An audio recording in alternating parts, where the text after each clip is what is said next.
So it's really important to target your literacy instruction for your student-specific needs. And one of the best ways to be able to do this is to really understand where they have areas of strength and weakness. And so one of the things that we like to do is we like to conceptualize where specifically a student is breaking down and what's causing them the most difficulty in their reading and writing skills. So, as always, we like to use a literacy processing triangle to be thinking about this.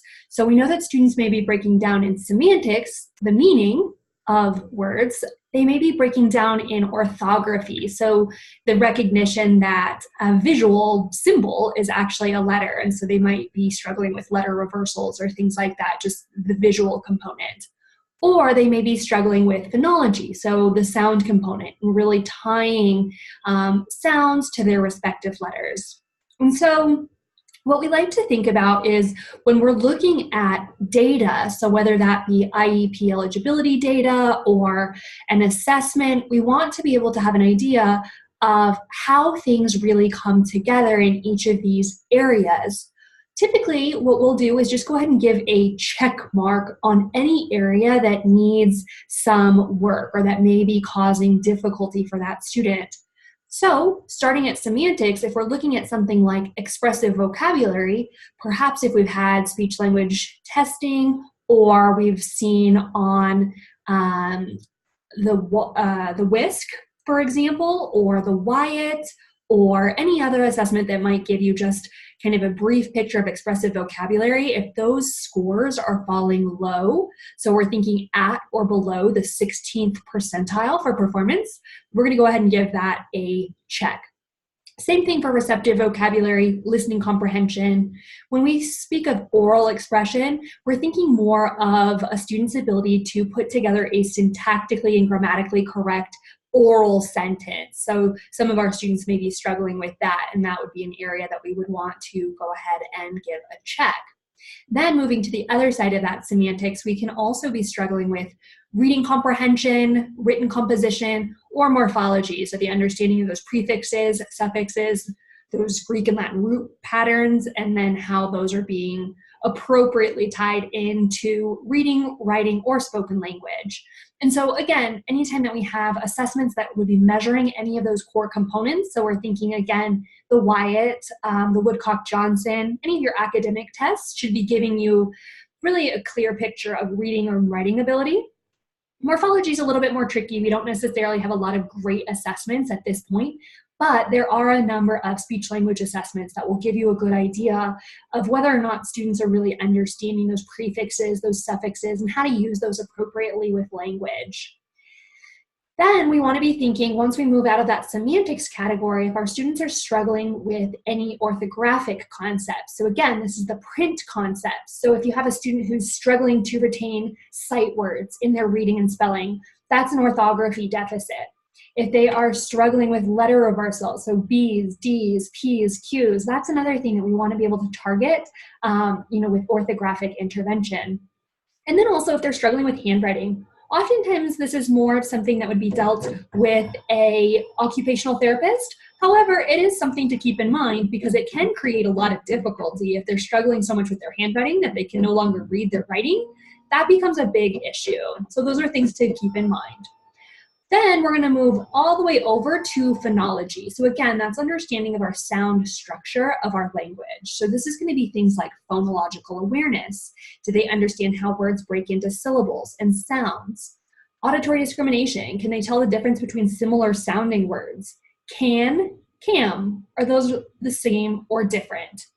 Things like that. You can also even do nonsense words. If you know that a student is struggling, for example, with the TH and F, you could say bath, bath, same or different. And really you just want to see if they can tell the difference between those similar sounds in words. That can create a big difficulty in reading and spelling if they're not processing the difference in those sounds.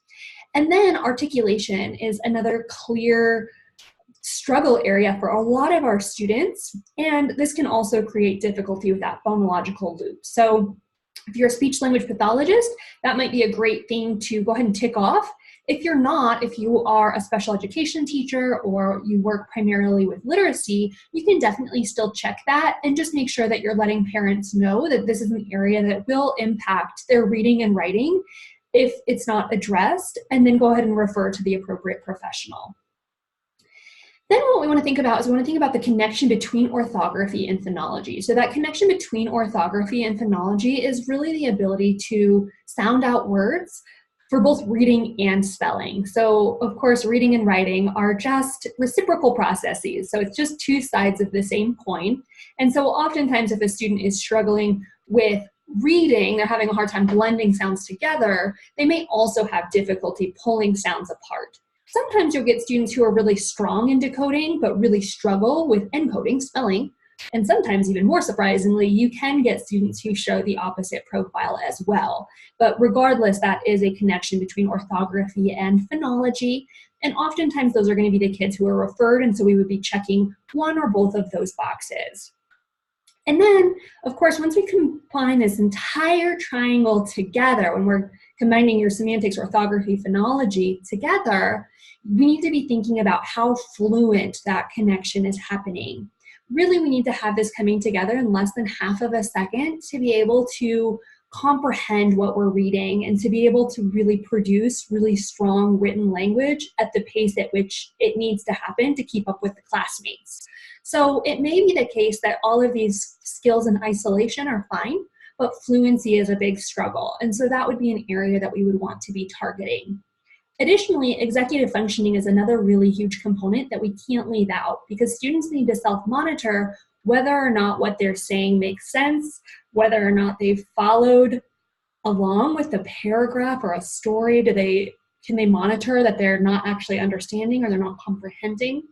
If they're writing, are they paying attention to capitals, punctuation, spelling? All of those things are really executive functioning skills that students will need to develop as well. So what we need to be thinking about is we need to be thinking about where all of these check marks will be happening, and we need to be thinking about how many check marks do we have. Clearly, the more check marks that we have, the longer and the slower it's going to take to be able to fully remediate a student. And in some cases, if we have check marks in every single box, what we may have to understand is that they may never be able to read and write at the same level as their peers. And so we may want to take a look at what type of accommodations and modifications can we start putting into place for these particular students.